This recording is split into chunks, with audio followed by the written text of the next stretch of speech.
سال پہلے پرنس کریم آغا خان نے اپنی کمیونٹی سے کہا تھا کہ آپ لوگوں نے یہ جگہ نہیں چھوڑنی. اچھا, اس کے ساتھ ساتھ انہوں نے اپنی کمیونٹی کو یہ بھی کہا تھا کہ یہ جو پورا ریجن ہے, جو سب کانٹیننٹ ہے, اس کے اندر ایک سڑک بنے گی. یہ سارے کے سارے ملک جو ایک دوسرے کے ساتھ جڑے ہیں. اس وقت یہ ملک نہیں بنے تھے, مثلا نہ اس وقت سری لنکا تھا, نہ اس وقت برما تھا, نہ اس وقت انڈیا تھا, نہ اس وقت پاکستان تھا, اور یہ جو سارک کنٹریز ہیں, 7 سارک کنٹریز ہیں, یہ اس وقت تھے ہی نہیں. لیکن انہوں نے اپنے جو نسل ہے, جو اپنا قبیلہ ہے, جو اپنا ان کا فرقہ ہے, اس کو کہہ دیا تھا کہ ایک سڑک بنے گی اور وہ سڑک پورے ریجن کو کنیکٹ کرے گی. اب وہ دیکھ لیں وہ سڑک بن رہی ہے, وہ باقاعدہ بن رہی ہے, جو پورے سینٹرل ایشیا کو پورے سب کانٹیننٹ کے ساتھ, جتنے سارک کنٹریز ہیں سب کے ساتھ جوڑ رہی ہے. ویژن کے تو اس آدمی کا ویژن دیکھیں آپ, یعنی ویژن دیکھیں کہ انہیں یہ پتا تھا کہ ابھی چائنا نہیں بنا, ابھی پاکستان نہیں بنا, لیکن یہاں پہ ایک سی پیک بنے گا اور وہ ورلڈ کے ساتھ جوڑے گا, اور چائنا جو ہوگا جڑے گا ورلڈ کے ساتھ تھرو اس ریجن کے. اور اس ریجن کے اندر 2 جو پوسٹیں ہیں, ایک ہنزا ہے, دوسری گواتر ہے, وہاں پہ میری کمیونٹی ہونی چاہیے اور اس کمیونٹی کو فائدہ ہوگا. اور اب آپ دیکھ لیں کہ یہ دونوں جگہیں جو ہیں, اگر وہ فرض کریں پہلے ارب ڈالر کی تھی تو اب وہ کھربوں ڈالر کی ہو چکی ہے, کیونکہ اس کی اہمیت میں بہت زیادہ اضافہ ہو گیا. تو یہ اس آدمی کا ویژن تھا. پھر ان کا ایک ویژن تھا کہ مسلمانوں نے اگر اپنی جماعت نہ بنائی, مسلمانوں نے اگر سیاست نہ کی, مسلمانوں نے اگر گوروں کے ساتھ بیٹھ کے معاملہ سیٹل نہ کیے, تو یہاں جب انڈیا ڈیوائیڈ ہوگا تو وہ مسلمان نقصان میں رہ جائیں گے. تو انہوں نے باقاعدہ پھر مسلم لیگ بنوائی اور اس مسلم لیگ کی قیادت بھی انہوں نے کی. اس سے آپ اندازہ لگائیں کہ ویژن کیا تھا ان کا.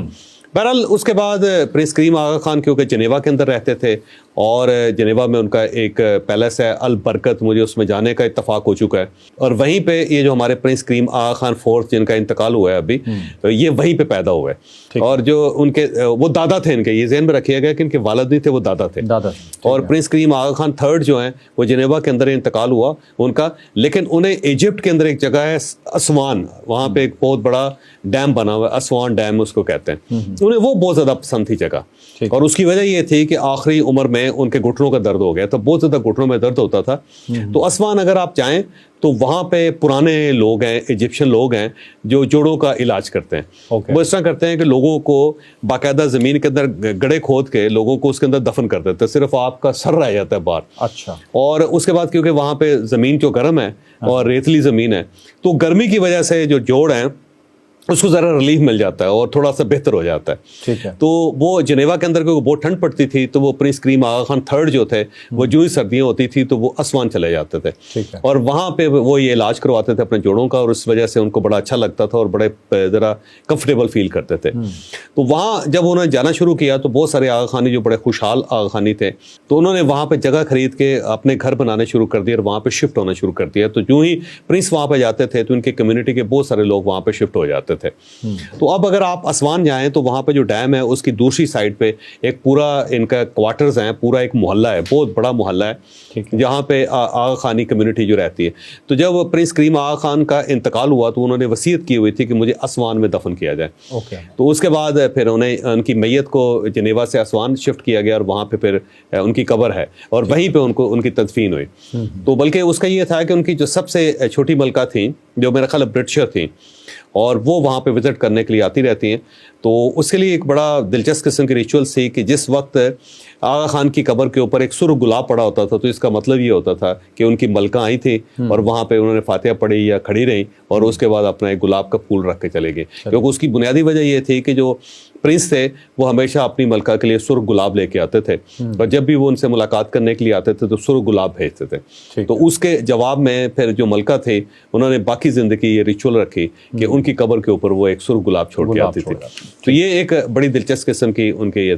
اچھا, یہاں پہ نا ایک اس کے بعد پھر یہ جو پرنس کریم آغا خان چہارم جو فورتھ ہیں, انہوں نے اقتدار سنبھالا کیونکہ وہ وصیت کر گئے تھے ان کے کہ جی میرے جو صاحبزادے ہیں وہ اس تخت پہ نہیں بیٹھیں گے, وہ اگلے پرنس نہیں ہوں گے, وہ مذہبی پیشوا نہیں ہوں گے, میرا پوتا ہوگا. تو یہ اس وقت ہارورڈ یونیورسٹی میں پڑھ رہے تھے, 20 ایئرس ان کی ایج تھی, تو انہیں فوری طور پہ پرنس بنایا گیا. پھر انہوں نے یہ جو ظاہر ہے انہوں نے پیشوائی سنبھالی اپنے پوری کمیونٹی کی, انہوں نے بڑی پھر خدمت کی, بڑی مدد کی. اب آغا خانیوں کے اندر ایک اور بڑی دلچسپ قسم کی عادت ہے, بلکہ بہت ساری دلچسپ باتیں ہیں, میں مزیدار قسم کی عادتیں بتاتا ہوں. ایک تو یہ ہے کہ جو آغا خانی جو کچھ کماتا ہے اس میں 12.5% جو ہے وہ سیدھا جماعت خانے کو چلا جاتا ہے. آپ سمجھے کہ زکوٰۃ ہے, مطلب اپنی کمیونٹی کو. زکوٰۃ آپ سمجھیں کہ 12.5% آپ کی انکم جو ہے تو اس کے اوپر زکوٰۃ ہے. ٹھیک ہے. اور وہ سیدھا جماعت خانے کو چلا جاتا ہے اور اس سے پھر ویلفیئر کے بہت زیادہ کام کرتے ہیں. ایک ان کی دوسرا یہ ہے کہ یہ بزنس مائنڈیڈ لوگ ہیں اور ان کے جو پیشوا تھے ان سب نے کہا تھا کہ آپ لوگوں نے نوکریاں نہیں کرنی, آپ نے بزنس کرنا ہے. اس لیے ان کے اندر آج بھی یہ ریچول ہے کہ اگر ان کا کوئی بچہ جاب کرتا ہے تو صرف 1000 دن کے لیے کرے گا, یعنی 1000 دن کے لیے جاب کرے گا اور اس دوران اس جاب کے اندر ہی وہ سوچ لے گا کہ میں نے بزنس کیا کرنا ہے, اور جو ہی وہ 1000 دن پورے ہوں گے تو بزنس کی طرف چلا جائے گا. اس لیے پوری کمیونٹی جو ہے وہ بزنس مین ہے. پھر انہوں نے بزنس بڑے زبردست طریقے سے کیے ہوئے ہیں کہ مثلا فرض کریں ایک ٹائکون ہے, جو بزنس ٹائکون ہے وہ ہوٹل انڈسٹری کے اندر ہے, جیسے ہاشوانی صاحب ہیں, تو اب کوئی اور ٹائکون جو ہے ہوٹل انڈسٹری میں نہیں آ سکے, انہوں نے ایک دوسرا بزنس کرنا ہوگا. اب ایک دوسرے صاحب ہیں وہ اگر سگریٹ کا بزنس کر رہے ہیں تو ہاشوانی صاحب اس میں نہیں جائیں گے, مطلب کمپٹیشن نہیں پیدا ہوں گے, وہ الگ الگ بزنس کریں گے. اور اگر کوئی کمپٹیشن پیدا کرنے کی کوشش کرے گا تو پھر پرنس انٹرونشن کرتے تھے, وہ درمیان میں آتے تھے اور فوری طور پر منع کر دیتے. اور جو پرنس کا حکم ہے وہ ان کے لیے حکم آخر ہوتا ہے, اس کی کوئی اس کو وائلیشن نہیں کر سکتا کوئی بھی. اچھا, یہ پرنس کریم آغا خان چہارم جو تھے ویلفیئر کے بہت زیادہ ان کو شوق تھا, اور جب ان کی سلور جوبلی ہوئی تھی تو سب سے پہلے ان کو چاندی میں تولا گیا تھا. ان کو باقاعدہ ترازو میں رکھ کے دوسری سائڈ پہ چاندی ان کی جو کمیونٹی ہے وہ ڈالتی چلے گئے جب وہ تو, اور اس کے بعد پھر وہ سارا پیسہ جو تھا اس کو خراج کر دیا گیا تھا یا اس کو ویلفیئر کے کام میں. پھر اس کے بعد جب ان کی گولڈن جوبلی ہوئی تو گولڈن جوبلی کے اوپر جتنا سونا اکٹھا ہوا تھا, اور اس سونے سے بعد میں کراچی کے اندر آغا خان ہاسپٹل بنا تھا. اچھا. تو انہوں نے فوری طور پہ کہا کہ یہاں پہ کیونکہ انٹرنیشنل لیول کا ہاسپٹل کوئی نہیں ہے تو امیڈیٹلی اس کا ایک ہاسپٹل بنایا جائے. تو اس ساری رقم سے جس سے پرنس کریم آغا خان چہارم کو تولا گیا تھا, اس کے بعد پھر وہاں پہ آغا خان ہاسپٹل یونیورسٹی بنی, اور یہ پاکستان کا سب سے بہترین اور سب سے شاندار ہاسپٹل, اور یہ اس پیسے سے بنا ہے. پھر جب ان کی پلاٹینم جوبلی ہونے لگی تو اس وقت ایک بڑی دلچسپ قسم کی صورتحال پیدا ہوئی. تو جب پلاٹینم جوبلی ہونے لگی تو ظاہر ہے وہ تو آپ یہ سمجھیں کہ کروڑ روپیہ اکٹھا ہو جانا تھا. تو اس وقت پرنس کریم آغا خان نے روک دیا. انہوں نے کہا کہ نہیں, اب ہماری کمیونٹی بہت ڈیولپ کر گئی ہوئی ہے تو اب ہمیں پیسوں کی ضرورت نہیں ہے, تو اب ہم ایک نئی آرگنائزیشن بنا رہے ہیں, اور اس آرگنائزیشن کا نام تھا TKN. انہوں نے ایک آرگنائزیشن بنائی جس کا نام ہے TKN. T سے ہے ٹائم اور K سے ہے نالج اور N سے مطلب ہوتا ہے کہ نیٹ ورک, کہ ایک ایسا ادارہ کہ جس میں آغا خان کمیونٹی کا ہر شخص جس کے پاس جو بھی آرٹ ہے وہ اپنی کمیونٹی کو وہ آرٹ دے گا اور اپنا ٹائم دے گا. تو اس میں ہوتا یہ ہے کہ انہوں نے مختلف اوقات طے کیے ہوئے ہیں, مختلف ان کے جو ٹائکون ہیں, بزنس ٹائکونز ہیں, جو بڑے سکسیسفل لوگ ہیں, ان سب نے ایک شیڈیول بنایا ہوا ہے, اور وہ شیڈیول انٹرنیشنلی یہ سرکولیٹ کرتے ہیں کہ فلاں آدمی فلاں وقت کے لیے اویلیبل ہے, اور پھر یہ وہاں پہ ان کا کٹ ہوتا ہے, اور جو بھی شخص جس کے پاس جو بھی آرٹ ہوتا ہے اپنی پوری کمیونٹی کو بتاتا ہے کہ اگر آپ یہ بزنس کرنا چاہتے ہیں, اگر آپ اس فیلڈ میں آنا چاہتے ہیں تو آپ اس طرح اس فیلڈ کے اندر آ سکتے ہیں, آپ یہ بزنس کر سکتے ہیں. تو اس سے TKN نے پوری کمیونٹی کو بہت زیادہ ڈیولپ کیا, بہت بے تحاشا ڈیولپ کیا. پھر یہ اپنی کمیونٹی کا بہت خیال رکھتے ہیں. مثلا کینیڈا کے اندر انہوں نے اپنے بہت سے لوگ آباد کیے, اور اس کی بنیادی وجہ یہ تھی کہ مختلف جگہوں پہ جیسے کہ افریقہ کے اندر بہت پرابلم پیدا ہوئے, پاکستان کے اندر جب بہت زیادہ مسئلے پیدا ہونے شروع ہو گئے, انڈیا کے اندر ان کے کمیونٹی کو بہت زیادہ سفر کرنے لگی. تو یہ جو کینیڈین پرائم منسٹر ہیں, ان کے جو والد ہیں وہ بھی پرنس کریم آغا خان کے دوست ہیں.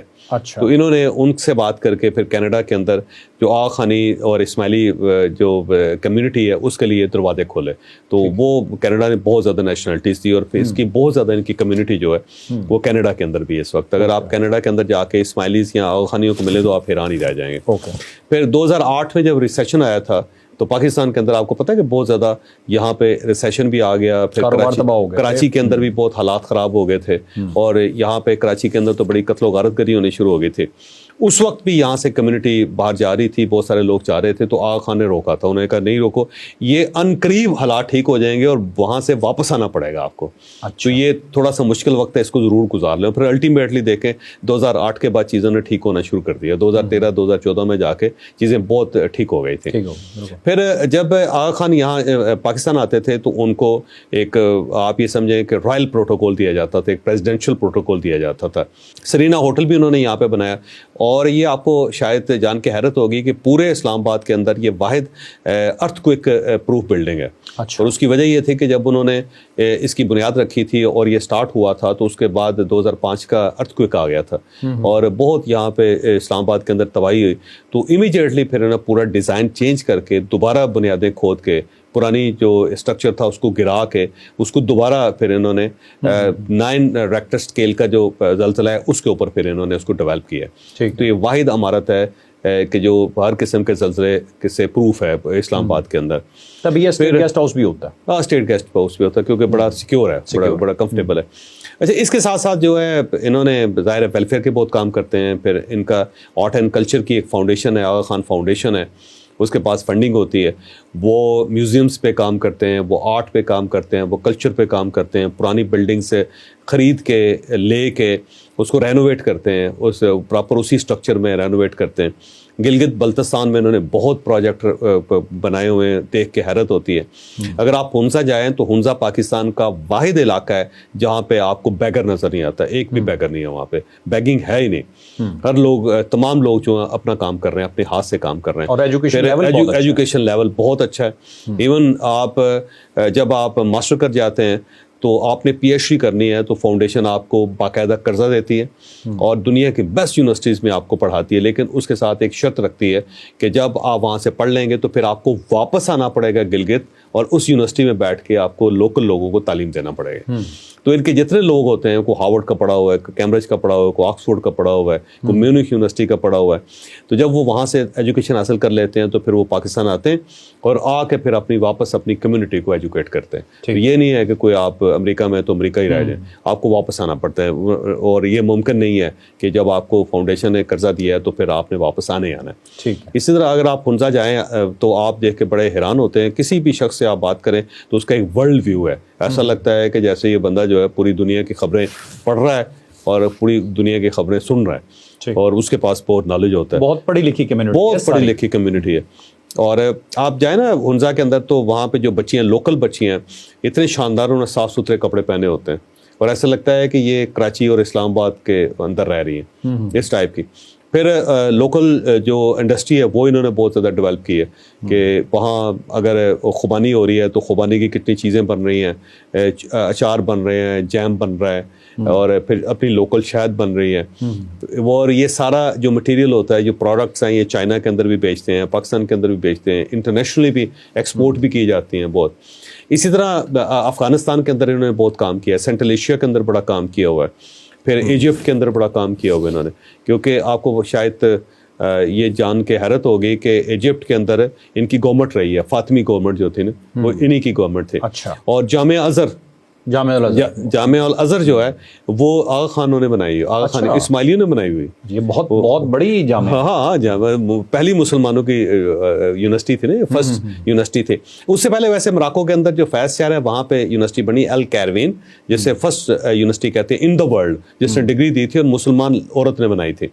لیکن جو زیادہ جامعہ الازہر ہے وہ زیادہ پرومیننٹ ہوا, زیادہ مشہور ہوا ہے. تو وہاں پہ کیونکہ فاطمیز کی گورنمنٹ تھی اور فاطمیز جو یہی لوگ تھے, اچھا, تو انہوں نے وہ بنائی تھی. تو کنٹریبیوشن بہت زیادہ ہے ان کا, اس میں کوئی شک نہیں ہے. کمیونٹی ڈیولپمنٹ میں, پاکستان ڈیولپمنٹ میں, سوسائٹی کی ڈیولپمنٹ میں, اور ایک انٹرنیشنل جو امیج ہے پاکستان کو اس کو ڈیولپ کرنے میں.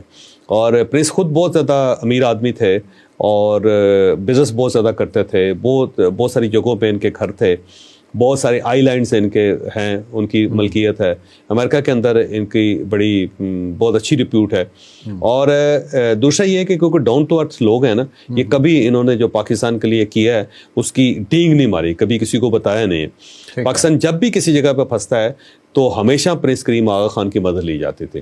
ایون IMF کے اندر, ایون بہت ساری جگہوں پہ جہاں پہ بھی ہم پھنستے تھے تو الٹیمیٹلی پرنس سے رابطہ کیا جاتا تھا.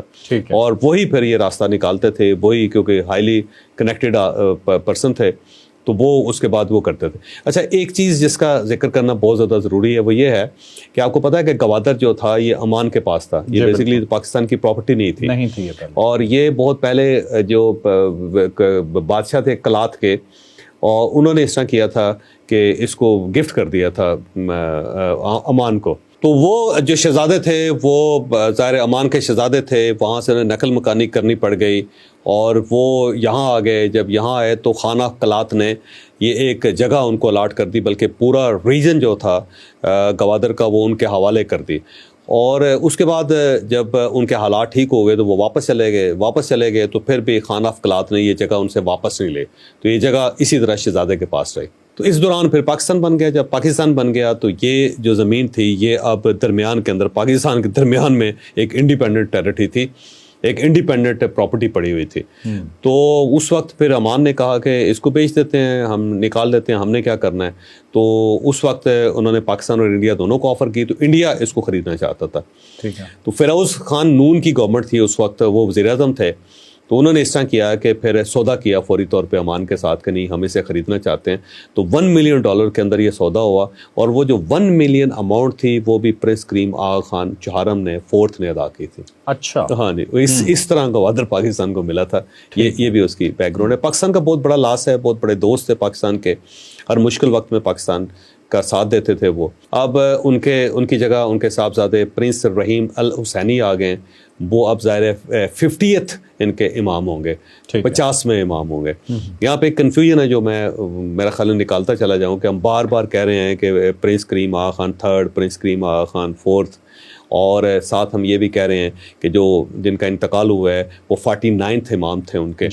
تو مسئلہ یہ ہے کہ جب ایک ہی نام رپیٹ ہو جاتا ہے تو 1 2 3 4 ہو جاتا ہے. جیسے فلپ 1، فلپ 2، فلپ 3، فلپ 4، بالکل اسی طرح پرنس کریم آغا خان جو تھے وہ کیونکہ 1 بھی تھے، 2 بھی تھے، 3 بھی تھے، 4th بھی تھے، اس لیے ان کو 4th کہا جاتا ہے. یہ چوتھی دفعہ نام رپیٹ ہوا ہے. لیکن امام جو ہیں وہ بیسیکلی ان کے 49th امام سے. وہ جو فرقہ بنا تھا وہ امام اسماعیل سے بنا تھا، لیکن ظاہر ایک کنفلکٹ ہے جو ہسٹری کا حصہ ہے، تو میں اس کے اوپر بات نہیں کرنا چاہ رہا.